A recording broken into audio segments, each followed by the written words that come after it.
So students, welcome to the Gateway classes, and we are studying unit number 2 in engineering chemistry. Unit number 2 में पहला lecture हम पहले cover कर चुके हैं, स्पेक्ट्रोस्कोपी है आपकी यूनिट 2 बेसिकली। आज हम शुरू करने जा रहे हैं लेक्चर नंबर 2 ऑफ स्पेक्ट्रोस्कोपी। आज का जो हमारा टारगेट रहेगा इसमें ये होगा अल्ट्रा वायलेट विजिबल स्पेक्ट्रोस्कोपी का इंट्रोडक्शन। उसके बाद में हम पढ़ेंगे types of electronic transitions, then chromophores और ऑक्सोक्रोम्स क्या होते हैं, एब्जॉर्प्शन एंड इंटेंसिटी शिफ्ट्स क्या होती हैं, फैक्टर्स कौन से हैं जो इन शिफ्ट्स को इफेक्ट करते हैं, और सबसे लास्ट में हम पढ़ेंगे what are the applications of UV visible spectroscopy. And yes, तब उसके बाद हम डिस्कस करेंगे जो भी कुछ हमने पढ़ा उसमें से प्रीवियस ईयर में एकेटीयू में कौन से क्वेश्चंस आ चुके हैं। तो शुरू करते हैं, ultraviolet and visible spectroscopy क्या होती है। तो देखिए, जैसा यूनिट नंबर 1 में भी हमने इंट्रोडक्टरी थोड़ा सा पढ़ लिया था कि ultraviolet and visible spectroscopy जो है आपकी वो एब्जॉर्प्शन फिनोमेना पे बेस्ड है, और इसमें जो एब्जॉर्प्शन होता है, जिस रेंज का एब्जॉर्प्शन होता है वेवलेंथ का, वो है 200 से 800 नैनोमीटर के बीच में। और ये भी मैंने आपको बताया था कि अल्ट्रा वायलेट और विजिबल रेडिएशंस में इलेक्ट्रॉनिक एनर्जी होती है जो कि रिस्पॉन्सिबल है इलेक्ट्रॉनिक ट्रांजिशंस के लिए। तो आप देख सकते हैं अल्ट्रा वायलेट रीजन जो है ये कॉरेस्पॉन्ड करता है 400 टू 200 नैनोमीटर, और जो विजिबल रीजन है आपका ये कॉरेस्पॉन्ड करता है 800 टू 400 नैनोमीटर। यानी ये जो विजिबल अल्ट्रा वायलेट स्पेक्ट्रोस्कोपी होती है ये टोटल अगर हम देखें तो 200 से 800 नैनोमीटर के बीच में लाई करती है। ये स्पेक्ट्रोस्कोपी को हम इलेक्ट्रॉनिक स्पेक्ट्रोस्कोपी भी कहते हैं। क्यों कहते हैं इलेक्ट्रॉनिक स्पेक्ट्रोस्कोपी? क्योंकि यहाँ पे इलेक्ट्रॉन्स का ट्रांजिशन होता है। जो भी इलेक्ट्रॉन्स हैं वो एनर्जी गेन करके इलेक्ट्रोमैग्नेटिक रेडिएशन से कहाँ जंप कर जाते हैं, towards the higher energy level jump कर जाते हैं। तो इलेक्ट्रॉनिक ट्रांजिशन है, that is why this is known as electronic spectroscopy. और ये किस काम में आती है? ये हमें बताता है कि मॉलिक्यूल के अंदर कितना कॉन्जुगेशन है। ठीक है, कॉन्जुगेशन का मतलब क्या होता है? कॉन्जुगेशन का मतलब होता है alternate single pi bond, and this is how it can be shown. Carbon, single bond carbon, then double bond carbon, then single bond carbon, then double bond carbon. तो ये जो आपका सिस्टम है alternate single and pi bonds का, इसे कहते हैं conjugated system. Ultraviolet spectroscopy से हमें ये पता चलता है कि कौन से सिस्टम में कॉन्जुगेशन है और कितना है। Next, it involves the promotion of electrons. कहां से? होमो से लूमो पे। इलेक्ट्रॉन्स जो जंप करते हैं वो कहां से जंप करते हैं? होमो से लूमो पे। अब देखिए ये होमो का मतलब क्या है?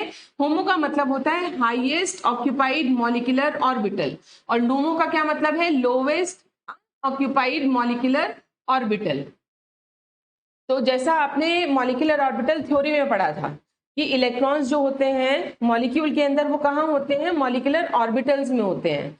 और जैसे ये सबसे हाईएस्ट ऑक्यूपाइड मॉलिक्यूलर ऑर्बिटल है, तो यहां से इलेक्ट्रॉन कहाँ जंप कर सकता है? यहां से ऊपर जो लोवेस्ट अनऑक्यूपाइड मॉलिक्यूलर ऑर्बिटल है वहां जंप कर सकता है। ये अगर यहाँ पे लेवल खत्म हो रहा है इलेक्ट्रॉन्स का, यहाँ हाईएस्ट लेवल्स है जो ऑक्यूपाइड है मॉलिक्यूलर ऑर्बिटल का, तो यहां से इलेक्ट्रॉन इससे ठीक ऊपर वाले में यानी लोवेस्ट अनऑक्यूपाइड मॉलिक्यूलर ऑर्बिटल में जंप कर सकता है।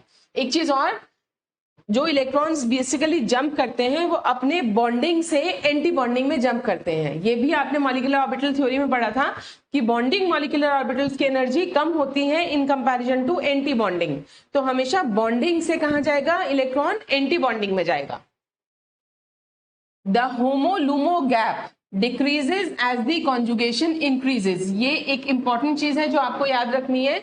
हाईएस्ट ऑक्यूपाइड मॉलिक्यूलर ऑर्बिटल और लोवेस्ट अनऑक्यूपाइड मॉलिक्यूलर ऑर्बिटल के बीच में जो गैप है ये कम होना शुरू हो जाता है एज द कॉन्जुगेशन इंक्रीजेज। यानी अगर हमारे पास ऑल्टरनेट 2 डबल बॉन्ड्स हैं कॉन्जुगेटेड सिस्टम में, तो जैसे हम 3 या 4 पे मूव करेंगे तो क्या होगा?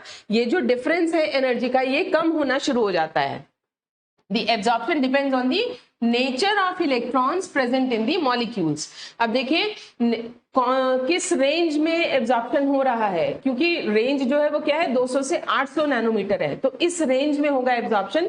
लेकिन पर्टिकुलरली किस वेवलेंथ का एब्जॉर्प्शन हो रहा है ये किस पे डिपेंड करेगा, ये डिपेंड करेगा हमारा नेचर ऑफ इलेक्ट्रॉन्स पे, कि किस तरीके के इलेक्ट्रॉन्स हमारे मॉलिक्यूल के अंदर प्रेजेंट हैं। तो सबसे पहले अब हमें क्या देखना होगा कि मॉलिक्यूल के अंदर इलेक्ट्रॉन्स होते कितने तरीके के हैं। तो आप सबको पता है 3 तरीके के इलेक्ट्रॉन्स होते हैं, कौन कौन से हैं? Sigma bonded electrons, pi bonded electrons and non bonding electrons. Sigma bonded electrons कौन से होते हैं? जो सिग्मा बॉन्ड में पाए जाते हैं, जो सिंगल बॉन्ड बनाते हैं। पाई बॉन्डेड इलेक्ट्रॉन्स कौन से होते हैं? जो कि अनसैचुरेटेड कंपाउंड्स में पाए जाते हैं, यानी डबल बॉन्ड और ट्रिपल बॉन्ड बनाने के काम में जो इलेक्ट्रॉन्स आते हैं उन्हें हम कहते हैं पाई इलेक्ट्रॉन्स। और नॉन बॉन्डिंग इलेक्ट्रॉन्स कौन से होते हैं? जो कि बॉन्ड नहीं बनाते, लोन पेयर के फॉर्म में प्रेजेंट होते हैं, तो वो कहलाते हैं हमारे नॉन बॉन्डिंग इलेक्ट्रॉन्स। इनको हम रिप्रेजेंट करते हैं एन से। क्या होते हैं ये? Lone pair. These are the lone pair of electrons. कहाँ पाए जाते हैं ये इलेक्ट्रॉन्स? तो सिग्मा इलेक्ट्रॉन्स जो है वो पाए जाएंगे सिग्मा ऑर्बिटल में, पाई इलेक्ट्रॉन्स पाए जाएंगे पाई ऑर्बिटल में, और नॉन बॉन्डिंग इलेक्ट्रॉन्स जो है जिसे हम लोन पेयर कहें, ये कहाँ पाए जाते हैं? ये नॉन बॉन्डिंग ऑर्बिटल्स में पाए जाते हैं। एनर्जी लेवल आपको पता ही है इनका क्या होता है, सबसे लोवेस्ट एनर्जी होती है सिग्मा ऑर्बिटल की, उससे ऊपर होता है नॉन बॉन्डिंग, और सबसे ज्यादा एनर्जी होती है पाई ऑर्बिटल की। देखिए इस तरीके से होते हैं, sigma lowest energy, then n electrons and then pi electrons. ये इनका एनर्जी वेरिएशन है। किस तरीके के मॉलिक्यूल्स में पाए जाते हैं? तो सिग्मा इलेक्ट्रॉन्स जो है वो पाए जाएंगे जहां पे भी आपको सिग्मा बॉन्ड देखने को मिलेगा, यानी कि सैचुरेटेड कंपाउंड्स में। ये कहां पाए जाते हैं? Pi electrons compounds having multiple bonds, तो ये हो जाएगा हमारा सैचुरेटेड कंपाउंड्स में।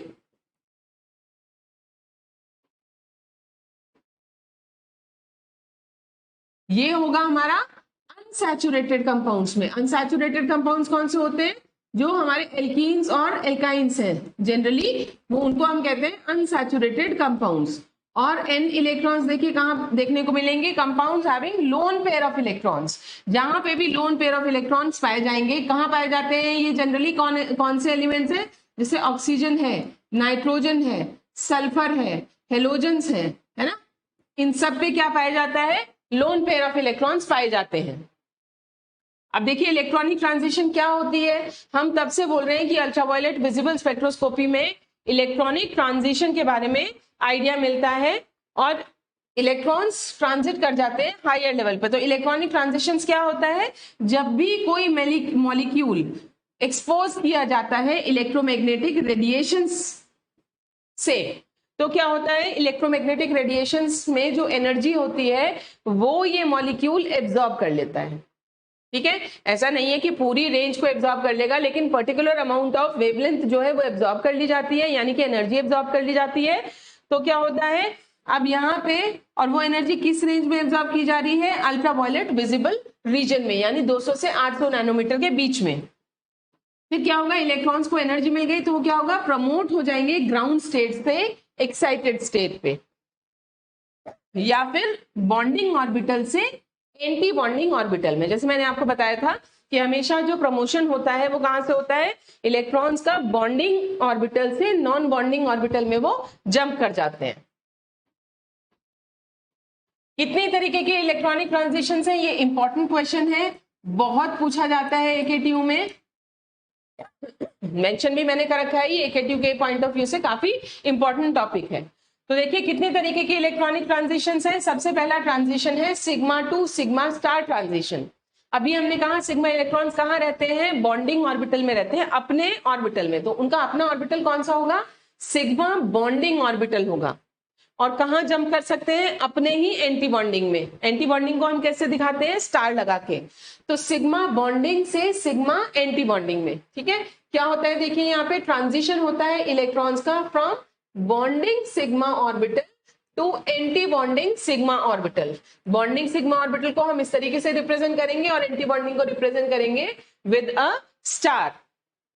ये काफी एनर्जेटिक प्रोसेस है, यानी इसमें काफी एनर्जी चाहिए इलेक्ट्रॉन्स को sigma two sigma star move कराने के लिए, और इतनी ज्यादा एनर्जी चाहिए कि अगर हम वेवलेंथ की टर्म्स में देखें तो ये वैक्यूम अल्ट्रावायलेट रीजन में चला जाता है। वैक्यूम अल्ट्रावायलेट रीजन कौन सा होता है? वो रीजन जहां पे कि अल्ट्रावायलेट रेज को पढ़ने के लिए या इस प्रोसेस को पढ़ने के लिए वैक्यूम की जरूरत पड़ती है।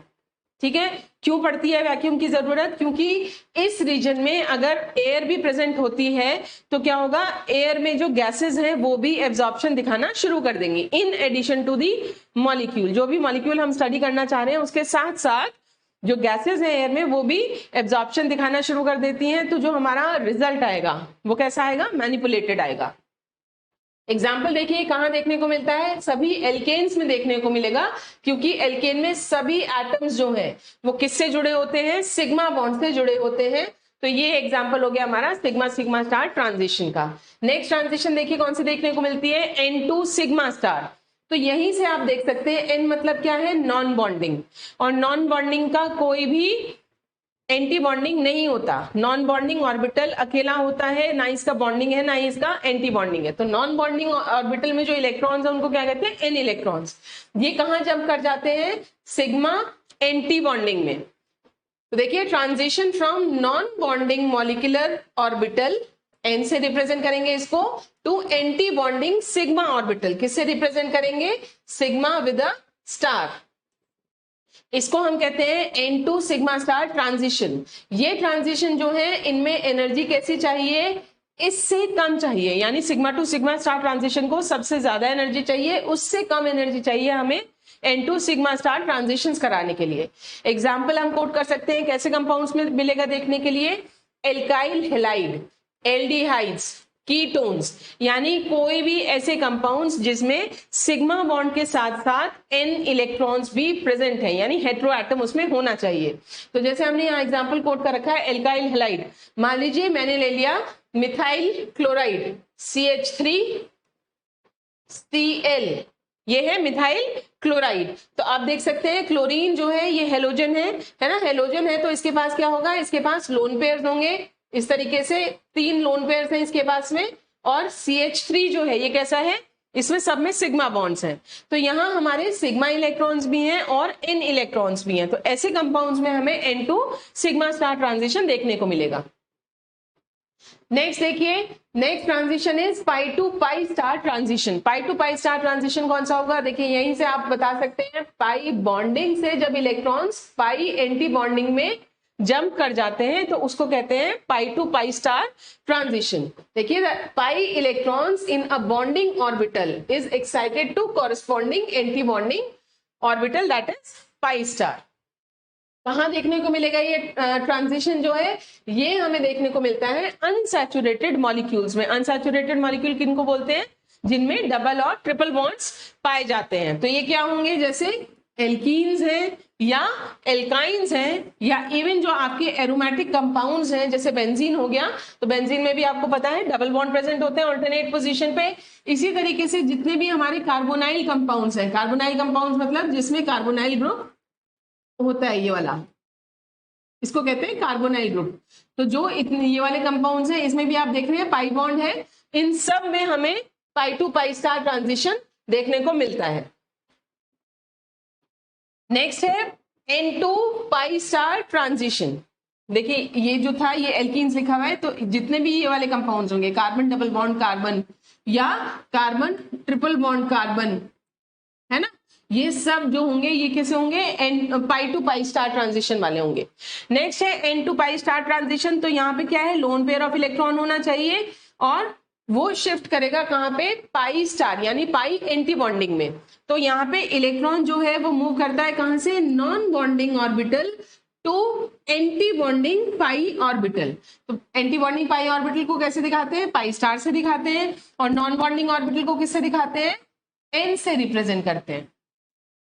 कौन से कंपाउंड्स में मिलेगा ये हमें? Compounds containing double bond involving hetero atoms. तो ऐसे कंपाउंड्स जिनमें डबल या ट्रिपल बॉन्ड्स भी होने चाहिए, साथ ही उनमें कोई ना कोई हेट्रो एटम यानी ऐसा एटम जिसपे लोन पेयर हो वो होने चाहिए। जैसे आप देख रहे हैं यहाँ पे कार्बोनाइल ग्रुप हो गया, ये C ट्रिपल बॉन्ड N हो गया, N डबल बॉन्ड O, ये सब के सब ये N2 पाई स्टार ट्रांजिशन दिखाएंगे।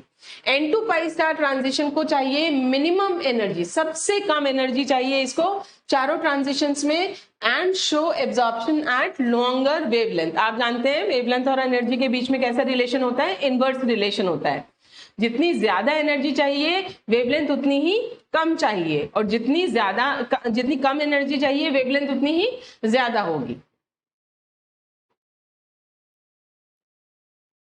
ये इसका डायग्राम है। जब भी आपसे ये पूछा जाएगा what are the different types of electronic transitions found in any compound, तो आप वो थ्योरी देने के साथ साथ ये डायग्राम भी अनस्पोकन देंगे ही देंगे, चाहे आपसे पूछा जाए या ना पूछा जाए, ये डायग्राम आपको ड्रॉ करना ही है। यहाँ पे देखिए क्या है, नीचे से ऊपर जाते हुए आप देख रहे हैं एनर्जी लेवल इंक्रीज कर रहा है, और यहाँ पे हमने अलग अलग लेवल्स बनाए हैं। देखिए सबसे नीचे जो है ये सिग्मा इलेक्ट्रॉन्स का है, उससे ऊपर पाई इलेक्ट्रॉन्स है, उसके ऊपर N यानी नॉन बॉन्डिंग इलेक्ट्रॉन्स है। तो सबसे लीस्ट एनर्जी है सिग्मा इलेक्ट्रॉन्स में, उससे ऊपर पाई इलेक्ट्रॉन्स में, और उससे थोड़ी सी ज्यादा है N इलेक्ट्रॉन्स में।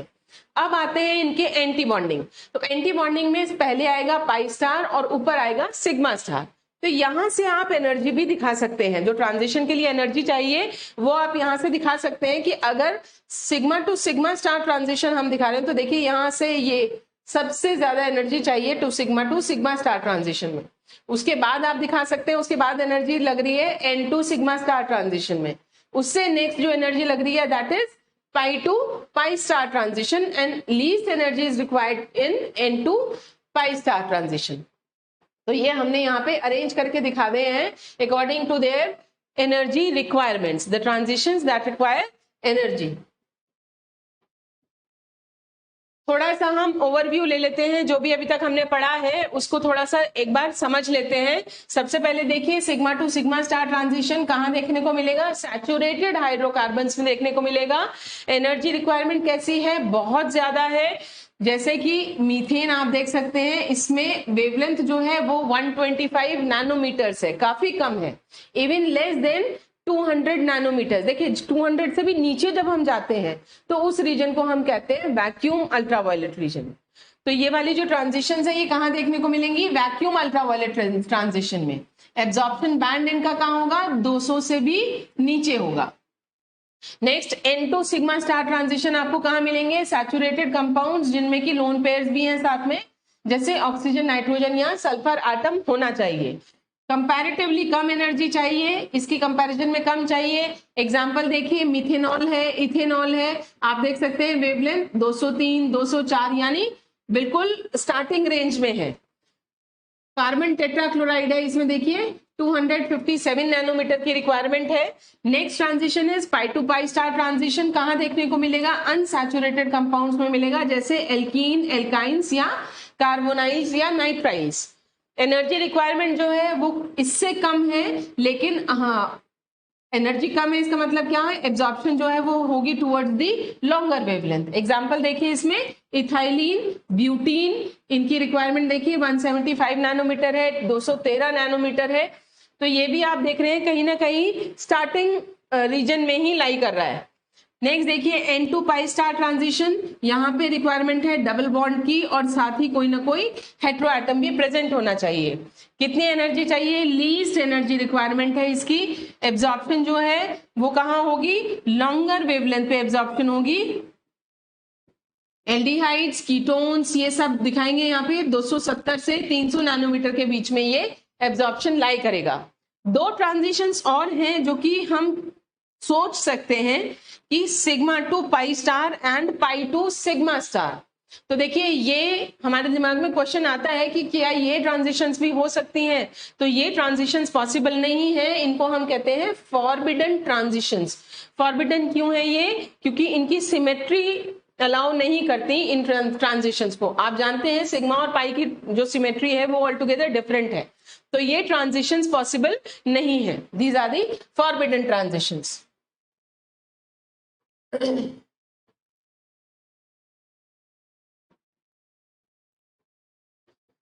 नेक्स्ट जो आप पढ़ेंगे वो है एक तरीके से शॉर्ट नोट लिखने के लिए आता है कि क्रोमोफोर क्या होता है, ऑक्सोक्रोम क्या होता है, और इसी के बेसिस पे हम पढ़ेंगे कि मॉलिक्यूल्स के अंदर शिफ्ट देखने को मिलता है in the wavelength they absorb. ठीक है, तो ये अब हम पढ़ेंगे कि क्रोमोफोर क्या होता है सबसे पहले, और उसके बाद हम पढ़ेंगे ऑक्सोक्रोम क्या होता है। ये भी इंपॉर्टेंट है, वेरी इंपॉर्टेंट है, रिपीटेडली पूछा जाता है AKTU में। तो यहाँ पे आप देख सकते हैं क्रोमो जो वर्ड है इसका मतलब होता है कलर, और फोरोस का मतलब होता है बियरिंग। तो इन दोनों को मिला के जो वर्ड बना वो बना क्रोमोफोर, यानी कोई भी ऐसी चीज जो कलर बियर करता है, कलर दिखाता है, उसको हम कह सकते हैं क्रोमोफोर। ठीक है, अब इसकी प्रॉपर डेफिनेशन हम देखते हैं। प्रॉपर डेफिनेशन क्या है? कोई भी ऐसा फंक्शनल ग्रुप जो कि एब्जॉर्प्शन दिखाता है इन 200 to 800 नैनोमीटर रेंज, किसी भी मॉलिक्यूल में कोई भी ऐसा हिस्सा जो कि 200 से 800 नैनोमीटर के बीच में एब्जॉर्प्शन कर रहा है, उस पर्टिकुलर फंक्शनल ग्रुप को हम कहते हैं क्रोमोफोर। फिर चाहे वो कलर दिखाए या ना दिखाए, इररेस्पेक्टिव ऑफ द कलर। ठीक है, देखिए functional groups containing multiple bonds, इनकी पहचान क्या है? इनके पास मल्टीपल बॉन्ड्स होंगे, यानी ये जनरली कैसे होंगे? अनसैचुरेटेड होंगे, डबल बॉन्डेड होंगे या पाई बॉन्डेड होंगे। They are capable of absorbing radiations above 200 nanometers. तो ये जो फंक्शनल ग्रुप्स हैं ये 200 नैनोमीटर से ऊपर एब्जॉर्प्शन दिखाते हैं। क्यों दिखाते हैं? जैसा हमने कहा यहाँ पे मल्टीपल बॉन्ड्स होते हैं, तो इसमें जो पाई जाएगा ट्रांजिशन वो कौन कौन सा होगा? N to pi star and pi to pi star. तो ये दोनों ट्रांजिशंस होती हैं। जब भी ऐसा मॉलिक्यूल जिसमें मल्टीपल बॉन्ड्स हैं उनको इलेक्ट्रोमैग्नेटिक रेडिएशन से एक्सपोज किया जाएगा, या हम कह सकते हैं 200 से 800 नैनोमीटर के बीच में उनके ऊपर रेडिएशंस डाली जाएंगी, तो क्या होगा? वहां पे जो N इलेक्ट्रॉन्स हैं और जो पाई इलेक्ट्रॉन्स हैं वो हायर लेवल पे जंप कर जाएंगे, यानी N to पाई स्टार और pi to pi star transition देखने को मिलेगी। और इन्हीं ट्रांजिशंस की वजह से क्या होता है? ये क्रोमोफोर कहलाते हैं। एग्जाम्पल हो गया हमारा nitro group, NO CO, C double bond N, C triple bond N, C double bond C, C double bond S। तो आप देख रहे हैं सारे ही ग्रुप्स ऐसे हैं जिनमें आप डबल या ट्रिपल बॉन्ड्स देख रहे हैं। ये सारे ग्रुप्स एब्जॉर्प्शन दिखाएंगे फ्रॉम 200 to 800। एब्जॉर्प्शन के बाद में क्या होगा? ये ट्रांजिशंस होंगी। ठीक है, तो जिस भी फंक्शनल ग्रुप में ये काम होता है उसको हम क्या कहते हैं? उसको कहते हैं क्रोमोफोर। ठीक है, इस एब्जॉर्प्शन में जरूरी नहीं है कि मॉलिक्यूल कलर डेवलप करे, irrespective whether it shows colour और not. Chromophore absorbs light ranging from UV to visible range. जैसा मैंने आपको बताया 200 से 800 नैनोमीटर के बीच में कोई भी ऐसा कंपाउंड जिसमें क्रोमोफोर होता है उसको हम क्या कहते हैं? Chromogen. Any compound which bears chromophore is known as chromogen. Example, colorless benzene gets a pale yellow color when nitro group is added to benzene molecule। देखिए ये है हमारी बेंजीन। ठीक है, और बेंजीन जो है यहाँ पे लिखा हुआ है कैसी है? कलरलेस है। लेकिन अगर मैं बेंजीन में नाइट्रो ग्रुप अटैच कर दूं, NO2 ग्रुप यहाँ पे मैं अटैच कर दूं, तो क्या होगा? इस नाइट्रो ग्रुप की वजह से कैसा कलर दिखाने लगेगा? ये पेल येलो कलर दिखाने लगेगा, यानी नाइट्रो ग्रुप ने एब्जॉर्प्शन दिखाया है विजिबल रीजन में। ठीक है, तो नाइट्रो ग्रुप को हम क्या कहेंगे? ये होगा हमारा क्रोमोफोर। ठीक है, और बेंजीन के साथ ये लगा हुआ है तो बेंजीन क्या होगा? ये होगा हमारा chromogen. Any compound that bears chromophore is known as chromogen. Next है हमारी जो टर्म हमें पढ़नी है वो है ऑक्सोक्रोम। ऑक्सोक्रोम देखिए क्या होते हैं। जैसे हमने देखा कि क्रोमोफोर एब्जॉर्प्शन दिखाते हैं 200 से 800 नैनोमीटर के बीच में। ठीक है, यानी कि कलर बियरिंग कंपाउंड अगर कोई है तो कलर जो है वो उस पर्टिकुलर क्रोमोफोर की वजह से है। ठीक, लेकिन ऑक्सोक्रोम जो है वो क्या होते हैं? ऑक्सोक्रोम्स इस रीजन में एब्जॉर्प्शन नहीं दिखाते। Auxochromes are the group which itself does not act as a chromophore, यानी कि वो एब्जॉर्प्शन के लिए रिस्पॉन्सिबल नहीं है, लेकिन जब भी इन्हें अटैच कर दिया जाता है क्रोमोफोर के साथ में, तो ये क्या करते हैं, जो भी एब्जॉर्प्शन हो रहा था, मैक्सिमम एब्जॉर्प्शन जो क्रोमोफोर शो कर रहा था, उसको ये शिफ्ट कर देते हैं टूवर्ड्स लॉन्गर वेवलेंथ। मतलब जैसे ये एक क्रोमोफोर है और इसके साथ में हमने ये क्रोमोफोर है, क्रोमोफोर कहीं पे भी एक एब्जॉर्प्शन दे रहा था, मैक्सिमम वेवलेंथ जो ये एब्जॉर्ब कर रहा था कुछ ना कुछ थी। अब इसके साथ हमने क्या किया, ये ऑक्सोक्रोम है, ये हमने इसके साथ में अटैच कर दिया, तो अब क्या होगा, जो भी वेवलेंथ थी वो और towards the longer wavelength shift हो जाएगी। ये काम है हमारे ऑक्सोक्रोम का। इसकी वजह से साथ में और क्या होता है, इंटेंसिटी जो है एब्जॉर्प्शन की वो भी हायर रेंज की तरफ मूव कर जाती है। इसको क्या बोलते हैं, this is known as colour enhancing group. मतलब जो भी कलर आ रहा था इसको ये और ज्यादा इनहैंस कर देता है। क्रोमोफोर अपने आप जो भी कलर दे रहा था, ऑक्सोक्रोम उसके साथ जुड़ के क्या करता है, उसको और ज्यादा इनहैंस कर देता है, towards the higher wavelength move करा देता है, towards the higher intensity move करा देता है। इफेक्ट ऑक्सोक्रोम का जो है वो क्यों होता है ऐसा, क्योंकि इसके पास में, इसकी पहचान क्या है, इसकी पहचान है इनके पास लोन पेयर्स होते हैं। कोई भी ऐसा फंक्शनल ग्रुप, कोई भी ऐसा एटम जिसपे लोन पेयर है वो ऑक्सोक्रोम कहलाता है। ठीक है, ये इसकी पहचान हो गई। अब देखिए ये शिफ्ट कैसे कराता है वेवलेंथ को, ये कॉन्जुगेशन जो था उसको एक्सटेंड कर देता है। मान लीजिए पहले मेरे कंपाउंड में 2 डबल बॉन्ड्स थे कॉन्जुगेशन में, और इसके साथ जब मैंने ऑक्सोक्रोम अटैच कर दिया तो वो क्या करेगा, अपने लोन पेयर्स इसके साथ में लगा देता है, यानी डोनेट कर देता है और कॉन्जुगेशन को बढ़ा देता है। तो जहां पहले 2 डबल बॉन्ड्स थे कॉन्जुगेशन में, अब हो सकता है 3 हो जाए by sharing it's non bonding electrons. तो जैसे मैंने आपको बताया कि कोई भी ऐसा फंक्शनल ग्रुप या कोई भी ऐसा एटम जिसमें लोन पेयर है वो ऑक्सोक्रोम कहलाएगा। अब आप देख सकते हो यहाँ पे NH2 नाइट्रोजन के पास में लोन पेयर होता है, OH ऑक्सीजन के पास में होता है, OR ब्रोमीन, क्लोरीन, COH, ये सारे फंक्शनल ग्रुप्स आप देख सकते हैं, इन सब में लोन पेयर्स प्रेजेंट हैं। NH2 जो है अगर बेंजीन में अटैच कर दिया जाता है तो एब्जॉर्प्शन जो है वो 255 नैनोमीटर से 280 नैनोमीटर तक चली जाती है। बेंजीन खुद एब्जॉर्ब करता है 255 पे, लेकिन अगर हमने इसके साथ में नाइट्रो ग्रुप अटैच कर दिया तो क्या होगा, सॉरी अमीनो ग्रुप अटैच कर दिया तो ये एब्जॉर्प्शन 280 नैनोमीटर पे शिफ्ट हो गई, यानी towards the higher wavelength shift हो गई। तो अभी जो हम बात कर रहे हैं शिफ्ट, वेवलेंथ में शिफ्ट आता है या इंटेंसिटी में शिफ्ट आता है। अब हमें नेक्स्ट ये पढ़ना है कितनी तरीके के शिफ्ट्स पॉसिबल हैं और वो किस तरीके से होते हैं। अगेन वेरी इंपॉर्टेंट,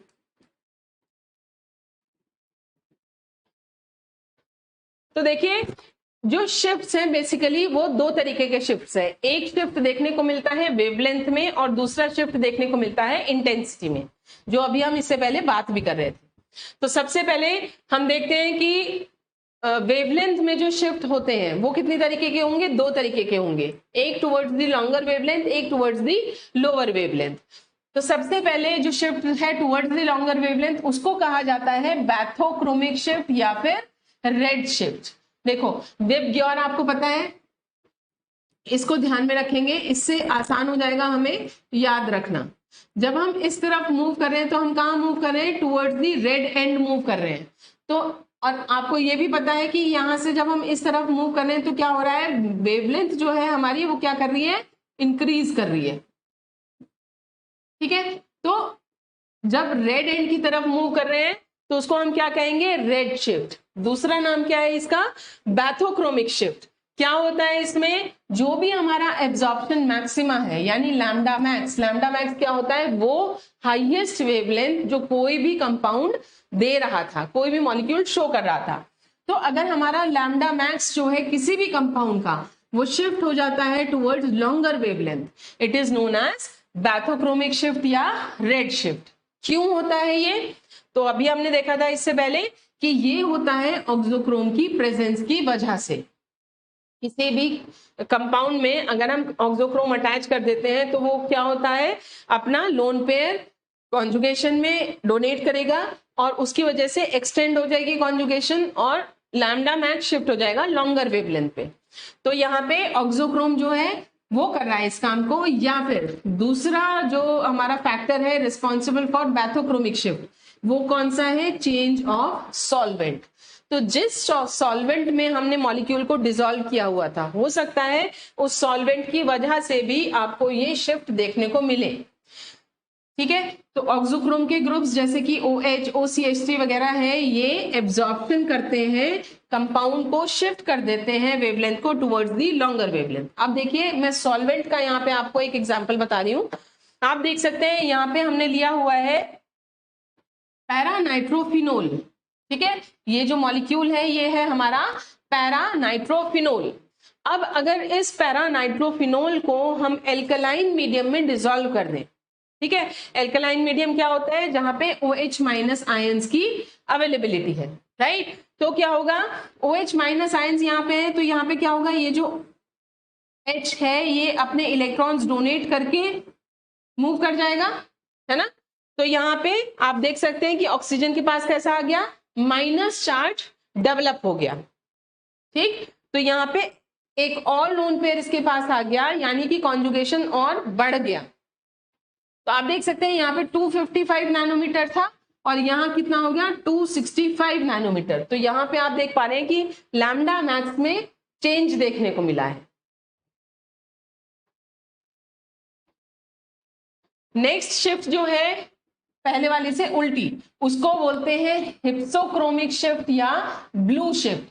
तो जैसे मैंने आपको विबग्योर लिख के दिखाया था, तब हम मूव करते हैं टुवर्ड्स रेड एंड, अगर इससे उल्टा हम चलते हैं तो हम कहाँ मूव करें, टुवर्ड्स दी ब्लू एंड। तो इसको हम कहते हैं ब्लू शिफ्ट, या फिर इसका दूसरा नाम है वो है हिप्सोक्रोमिक शिफ्ट। क्या होता है इसमें, जब भी एब्जॉर्प्शन मैक्सिमा यानी लैम्डा मैक्स कंपाउंड का शिफ्ट कर जाता है टुवर्ड्स दी शॉर्टर वेवलेंथ, तो उसको हम कहते हैं हिप्सोक्रोमिक शिफ्ट या ब्लू शिफ्ट। क्यों होता है ये शिफ्ट होता है किसी भी ऐसे एटम की या किसी भी ऐसे ग्रुप की वजह से जो ऑक्सोक्रोम को वहां से डिटैच कर देता है।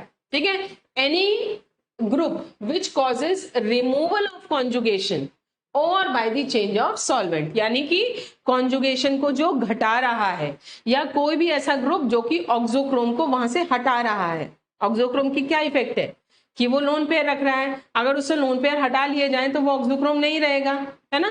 तो उसमें क्या होगा, तो जो वेवलेंथ है वो हमारी कहाँ शिफ्ट हो जाएगी, लोअर साइड पे शिफ्ट हो जाएगी। तब हम उसको बोलते हैं ब्लू शिफ्ट या हिप्सोक्रोमिक शिफ्ट। अब आप देख सकते हैं यहाँ पे सॉल्वेंट का इफेक्ट देखिए, इसका एग्जांपल में आप देख सकते हैं, अगर आप कंपेयर करें नाइट्रोबेंजीन और बेंजीन को, तो नाइट्रोबेंजीन में नाइट्रो है, ठीक है, वो हायर वेवलेंथ पे एब्जॉर्ब कर रहा है, लेकिन अगर यहाँ से नाइट्रो हटा लिया जाए तो क्या होगा, बेंजीन बन जाएगी, वो कहाँ एब्जॉर्ब करेगी, लोअर वेवलेंथ पे, तो ये ब्लू शिफ्ट हो जाएगा हमारा। सॉल्वेंट के लिए देखिए एनिलीन जो है, ये मॉलिक्यूल एनिलीन है, बेंजीन के साथ में जब NH2 ग्रुप को अटैच किया जाता है तो इसका नाम होता है एनिलीन। आप देख रहे हैं ये एब्जॉर्प्शन दिखा रहा है, इसका लैम्डा मैक्स जो है वो है 280 नैनोमीटर्स। इसको हमने यहाँ पे एसिडिक मीडियम में डिसॉल्व कर दिया। एसिडिक मीडियम कौन सा होता है, एसिड्स जो कि H+ आयंस रखते हैं। तो ये H+ आयन क्या करेगा, H+ आयन यहाँ जाके इस लोन पेयर के साथ में अटैच कर लेगा अपने आप को, है ना, और बॉन्ड बना लेगा। तो आप देख रहे हो कि यहाँ पे ये अमोनियम आयन बन गया है, यानी जो इसका लोन पेयर था उसकी अवेलेबिलिटी यहाँ पे खत्म हो गई है। तो अब ये जो लोन पेयर हमारा था अवेलेबल, जो एक्सटेंड कर रहा था कॉन्जुगेशन को, अब वो ऐसा नहीं कर पाएगा, यानी लोन पेयर यहाँ पे खत्म हो गया। ठीक है, तो इसकी वजह से क्या हुआ, ये हमारा आप देख सकते हो वेवलेंथ डिक्रीज हो गई। लैम्डा मैक्स जो है हमारा कहाँ पे 280 नैनोमीटर था, अब ये हो गया है 254 नैनोमीटर। तो दो फैक्टर्स हैं, या तो रिमूवल ऑफ ऑक्सोक्रोम या तो ड्यू टू सॉल्वेंट, ये इफेक्ट हमें देखने को मिल सकता है। नेक्स्ट देखिए, जो दो अभी हमने शिफ्ट्स पढ़ी हैं वो हैं वेवलेंथ में शिफ्ट। अब जो हम पढ़ेंगे वो है इंटेंसिटी में शिफ्ट।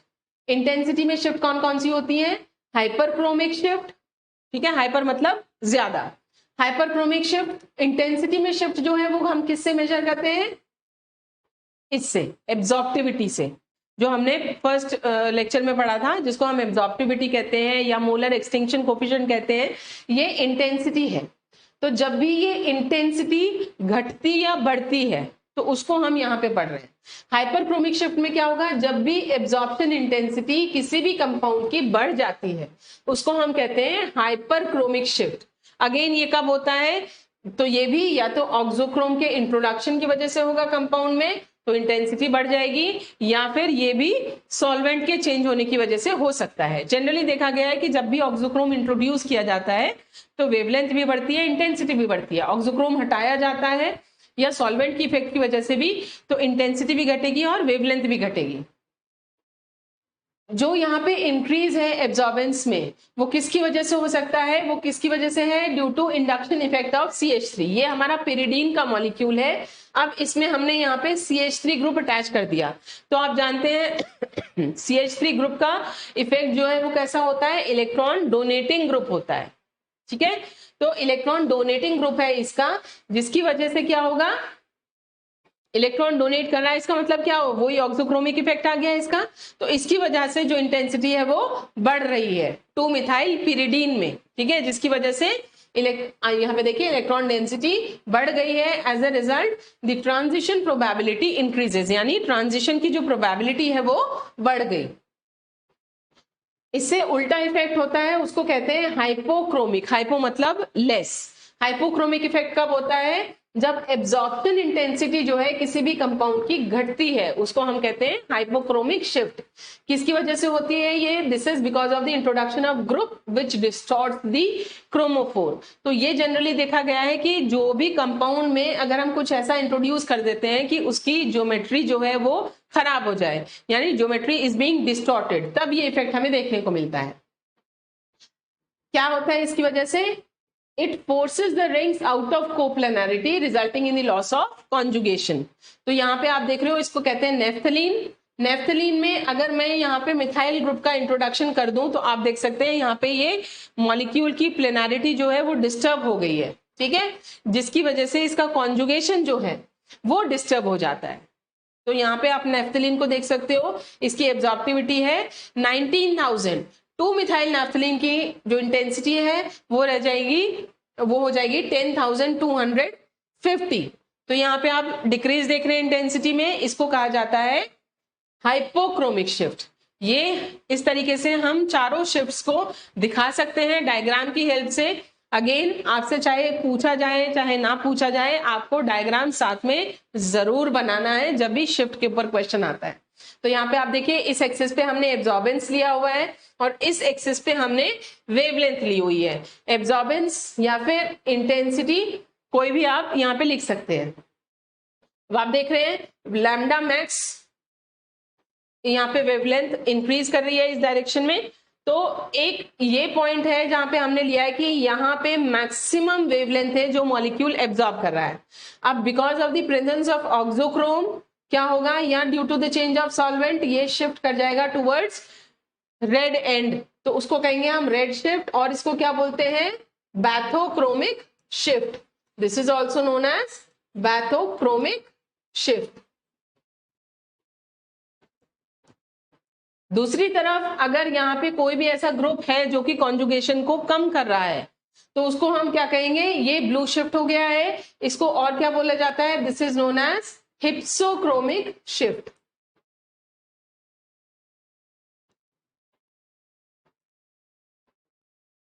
इसी तरीके से अगर एब्जॉर्बेंस में शिफ्ट देखने को मिल रहा है तो ऊपर आप देख सकते हैं हाइपरक्रोमिक है और लोअर इंटेंसिटी है अगर, तो उसको कहते हैं हाइपोक्रोमिक शिफ्ट।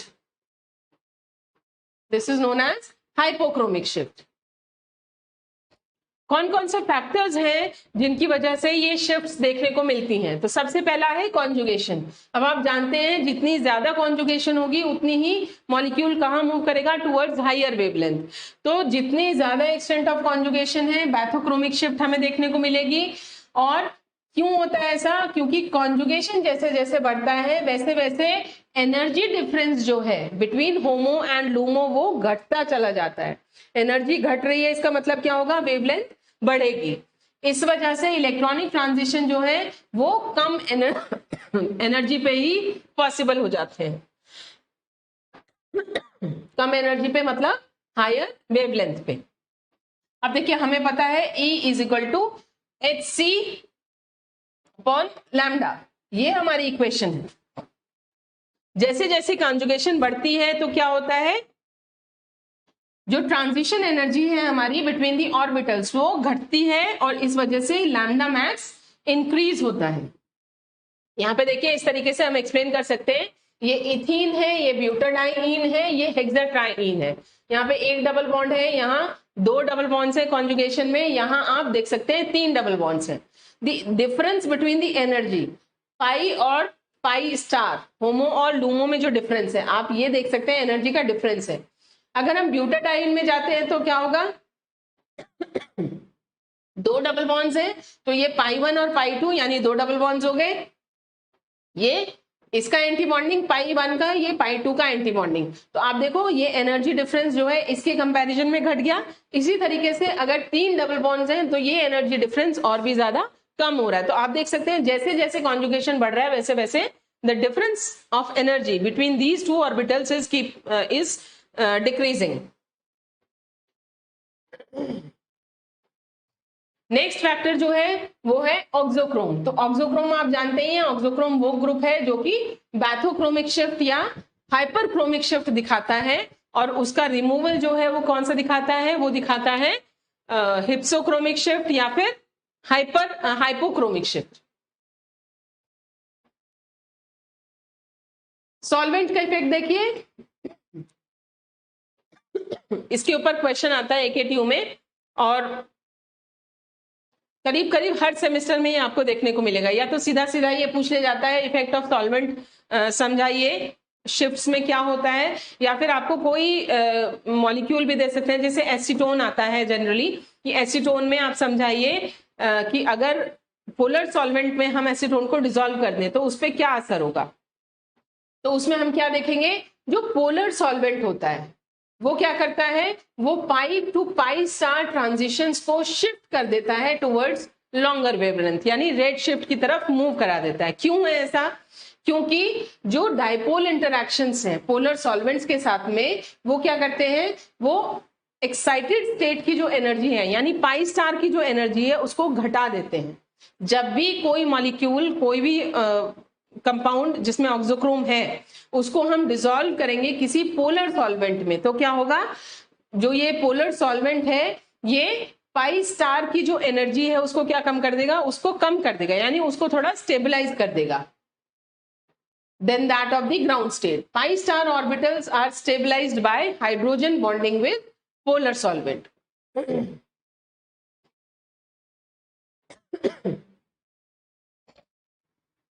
जबकि दूसरी तरफ अगर हम N2 पाई स्टार ट्रांजिशन देखें तो क्या होगा, N2 पाई स्टार ट्रांजिशन में ट्रांजिशंस जो है वो शिफ्ट हो जाती हैं टुवर्ड्स लोअर वेवलेंथ यानी ब्लू शिफ्ट। तो दोनों तरीके की ट्रांजिशंस की यहाँ पे बात की गई है। पाई टू पाई स्टार ट्रांजिशन अगर है, पोलर सॉल्वेंट क्या करेगा, उसको मूव कर देगा टुवर्ड्स दी हायर वेवलेंथ यानी बैथोक्रोमिक शिफ्ट देखने को मिलेगी। लेकिन अगर N2 पाई स्टार ट्रांजिशन की बात कर रहे हैं तो पोलर सॉल्वेंट तो क्या करेगा, उसको मूव कर देगा towards the lower wavelength that is blue shift. क्यों होता है ऐसा, क्योंकि पोलर सॉल्वेंट मॉलिक्यूल्स जो हैं वो ग्राउंड स्टेट की एनर्जी यानी n जो हमारा ऑर्बिटल है या n इलेक्ट्रॉन्स है उसकी एनर्जी को कम कर देते हैं with respect to the pi star.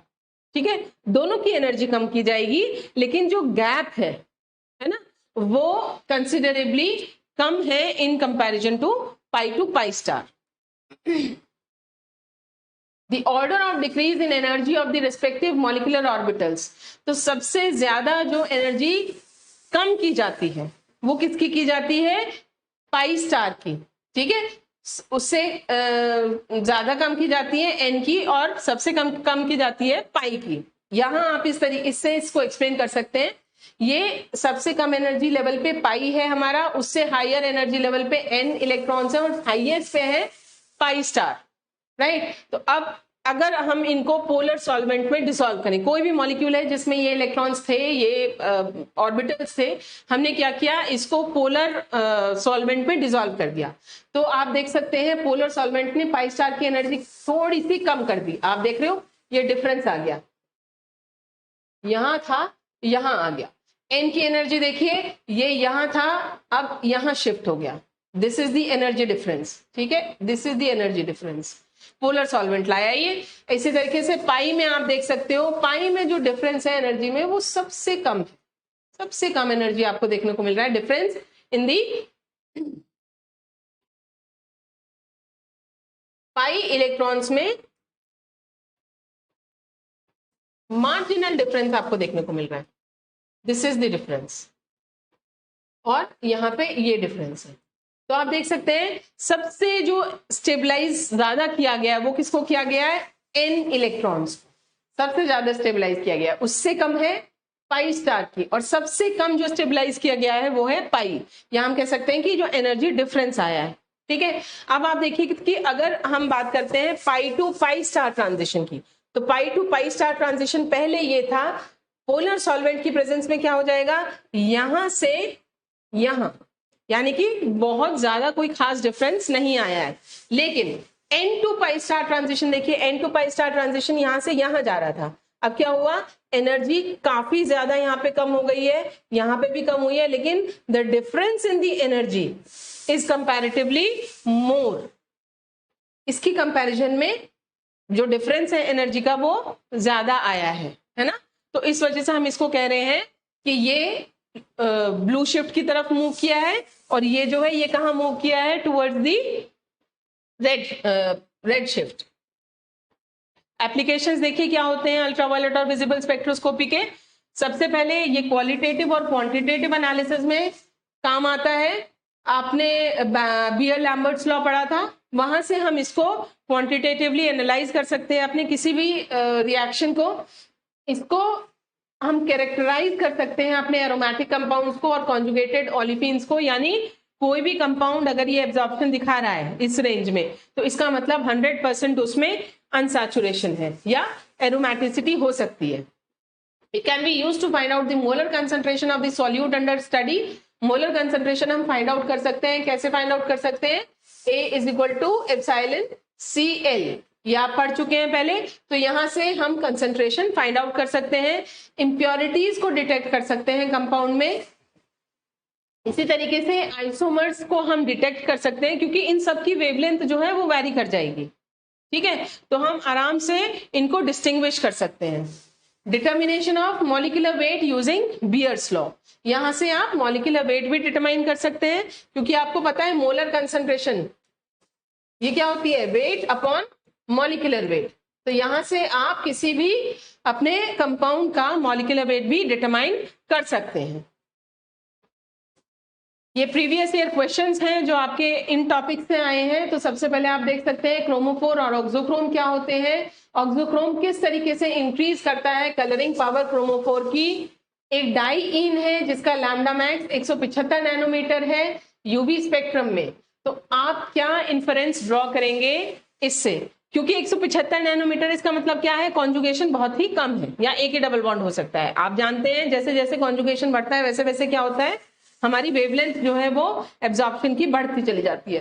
Second question है explain which one will exhibit higher value of lambda x in ultraviolet visible spectroscopy. एक है CH3 COCH3, दूसरा है CH2 CHCO CH3। तो इसमें तो आप देखो अगर हम इनका स्ट्रक्चर बनाएं तो एक है CH3 C double bond O CH3, और दूसरा जो कंपाउंड है वो है हमारा CH2 double bond CH C double bond O and CH3। तो आप देखो ये डबल बॉन्ड और ये डबल बॉन्ड कैसे है कॉन्जुगेशन में, इसमें सिर्फ एक डबल बॉन्ड है, इसमें दो डबल बॉन्ड है कॉन्जुगेशन में। जैसे जैसे कॉन्जुगेशन बढ़ता है वेवलेंथ ऑफ एब्जॉर्प्शन कैसी होती है, बढ़ती है। तो यहाँ पे हम बता सकते हैं कि ये हायर वेवलेंथ पे एब्जॉर्प्शन दिखाएगा। कितनी तरीके की इलेक्ट्रॉनिक ट्रांजिशंस हैं अल्ट्रावायलेट स्पेक्ट्रोस्कोपी में, ये हमने अभी पढ़ा है। एब्जॉर्प्शन और इंटेंसिटी शिफ्ट अल्ट्रावायलेट स्पेक्ट्रोस्कोपी में एक्सप्लेन कीजिए विद द सूटेबल एग्जांपल्स, ये आप कोट कर सकते हैं, अब आपको समझ में आ चुका है। Illustrate the effect of polar and non polar solvents on pi to pi star transition in acetone. ठीक है, तो ये एसीटोन का फॉर्मूला ये होता है। तो यहाँ पे आप pi to pi star transition as well as n to pi star transition भी आप यहाँ पे एक्सप्लेन कर सकते हैं। Pi to pi star transition जो है ये क्या दिखाएगी, बैथोक्रोमिक शिफ्ट दिखाएगा, टुवर्ड्स दी रेड एंड हम शिफ्ट करेंगे। Next question, how do oxochromes increase the coloring power of chromophores? A diene with the molecular formula C4H6 shows an intense peak at lambda max 217 nanometers, while other diene molecular formula C5H8 shows an intense peak at lambda max 175 nanometer. In their ultraviolet spectra, give proper explanation, assign structures to two dienes. तो आप देखिए यहाँ पे 5 carbon atoms है, यहाँ पे 4 carbon atoms हैं, तो 4 कार्बन एटम्स जो होंगे 1 2 3 और एक ये 4, और दूसरा है हमारा 5 कार्बन एटम्स 1 2 3 4 और एक ये 5। यहाँ 6 कार्बन एटम्स है, 6 कार्बन एटम्स का मतलब है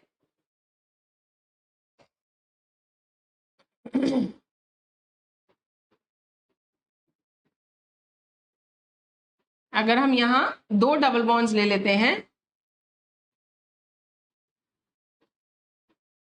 4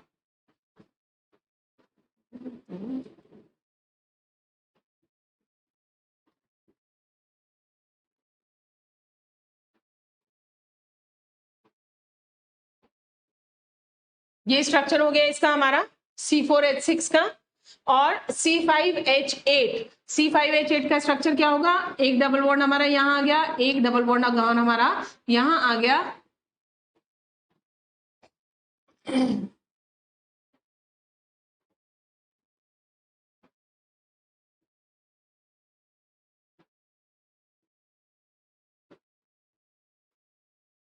देखिए, और यहाँ पे 8 कार्बन एटम्स है, तो 2 यहाँ पे हो गए और 3 6 7 और एक 8, ये हमारा स्ट्रक्चर हो गया। ठीक है, ये एब्जॉर्प्शन दिखा रहा है हमारा C4H6 217 पे और C5H8 दिखाता है 175 नैनोमीटर पे। 175 नैनोमीटर पे दिखा रहा है क्योंकि दोनों में ही हमारा क्या है, दोनों में ही डबल बॉन्ड्स हैं, राइट। तो हम यहाँ पे दिखा सकते हैं, ये डबल बॉन्ड यहाँ ना दिखा के हम इसको शो करेंगे यहाँ 2 डबल बॉन्ड्स। अब हम कहेंगे क्योंकि यहाँ पे डबल बॉन्ड्स जो है वो कॉन्जुगेशन में नहीं है, तो ये कैसे शो कर रहा है, ये लोअर वेवलेंथ पे एब्जॉर्प्शन दिखा रहा है, जबकि यहाँ पे जो डबल बॉन्ड्स है वो हमारे कॉन्जुगेशन में है, तो इसलिए वेवलेंथ इसकी ज्यादा है। ये आप ध्यान रखिएगा। यहाँ पे लैम्डा मैक्स से हमने कंपैरिजन करके एनालाइज किया कि इस मॉलिक्यूल में डबल बॉन्ड्स कॉन्जुगेशन में प्रेजेंट नहीं है ना। क्यों नहीं है, क्योंकि इसकी एब्जॉर्प्शन जो है वो लोअर वेवलेंथ पे हो रही है। हमेशा conjugated double bonds higher wavelength पे एब्जॉर्ब करते हैं, यहाँ पे कॉन्जुगेशन में है तो इसलिए हमने कहा कि ये 217 नैनोमीटर पे एब्जॉर्ब कर रहा है। Give the possible electronic transitions in CH3 CH2 CH3 CH3 CH double bond CH2 CH3 CH double bond O और ये मॉलिक्यूल। तो आप देख सकते हो यहाँ पे ये हमारा कैसा है, सैचुरेटेड कंपाउंड है, तो इसमें सिर्फ हमें क्या देखने को मिलेगा, sigma two sigma star transition. यहाँ पे आप देख सकते हो यहाँ पे डबल बॉन्ड भी प्रेजेंट है, तो यहाँ हमें मिलेगा सिग्मा टू सिग्मा स्टार और पाई टू पाई स्टार। इसमें आप देख रहे हो ऑक्सीजन भी है, सिंगल बॉन्ड भी है, डबल बॉन्ड भी है, तो हमें सिग्मा टू सिग्मा स्टार भी मिलेगा, पाई टू पाई स्टार भी मिलेगा, N2 पाई स्टार भी मिलेगा और N2 सिग्मा स्टार भी मिलेगा।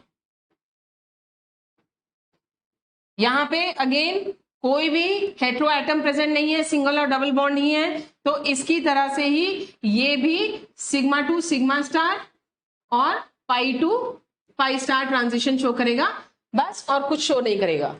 नेक्स्ट देखिए, can ultraviolet spectra data be useful to distinguish between the following compounds, give reason. Ethyl benzene and styrene, और ये हो गया हमारा CH2 double bond CH single bond CH2 CH double bond CH2। ये हमारे मॉलिक्यूल्स दे रखे हैं, इनको हमसे पूछा गया है कि क्या हम अल्ट्रावायलेट स्पेक्ट्रोस्कोपी से इनमें डिस्टिंग्विश कर सकते हैं। तो देखिए, पहले है इथाइल बेंजीन और स्टाइरीन।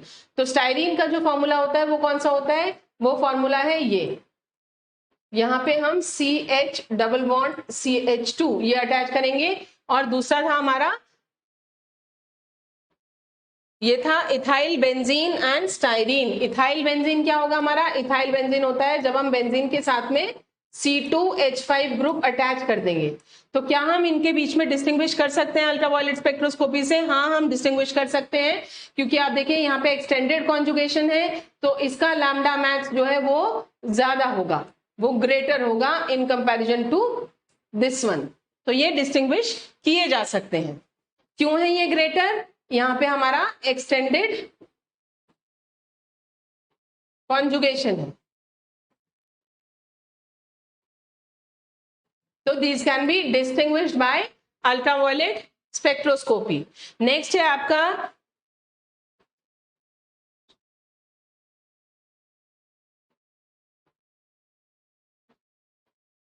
फाइव कार्बन एटम्स के आपके पास में डाईईन्स हैं। एक कंपाउंड है जिसमें एक्सट्रीम पोजीशंस पे डबल बॉन्ड है,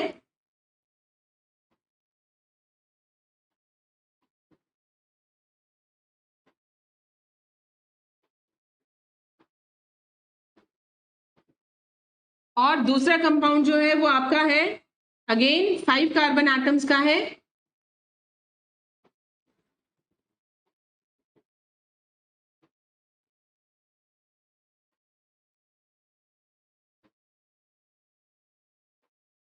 इस तरीके से ये आइसोमर्स हैं, 5-5 कार्बन एटम्स के हैं, इनमें सिर्फ डबल बॉन्ड्स की पोजीशन का अंतर है। तो आप देख सकते हो इस कंपाउंड में बिल्कुल एंड्स पे डबल बॉन्ड्स हैं, यानी कॉन्जुगेशन में नहीं है, जबकि यहाँ पे कॉन्जुगेटेड डाईईन सिस्टम है। तो इस वाले कंपाउंड को हम देख सकते हैं, इसका लैम्डा मैक्स जो है वो कैसा होगा? वो ज्यादा होगा in comparison to the above, greater due to conjugation.